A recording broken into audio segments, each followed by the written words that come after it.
জি বাংলার মিঠাই ধারাবাহিকে রাতুলের চরিত্রে অভিনয় করে ব্যাপক জনপ্রিয়তা লাভ করেছেন অভিনেতা উদয় প্রতাপ সিংহ, যিনি বর্তমানে নিম ফুলের মধু ধারাবাহিকে চয়ন চরিত্রে অভিনয় করছেন। বহুদিন ধরেই বাংলা সিরিয়ালে কাজ করছেন উদয়।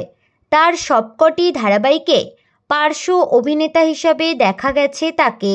বরাবর তার ভক্তরা চেয়েছেন তাকে নায়ক হিসাবে দেখতে, কারণ সিরিয়ালের নায়ক হওয়ার জন্য উদয়ের মধ্যে যথেষ্ট দক্ষতা রয়েছে।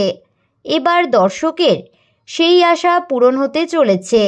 সূত্রের খবর অনুযায়ী নতুন ধারাবাহিকের জন্য নায়ক হিসাবে বেছে নেওয়া হয়েছে উদয়কে।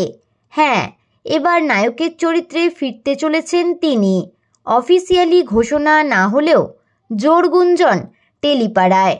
আর তার দরুন নিম ফুলের মধুতে ইতিমধ্যে দেখানো হয় চয়ন কাজের সূত্রে দিল্লি পোস্টিং। তাই ধারাবাহিকে তার চরিত্রের শেষ যাত্রা হয়েছে।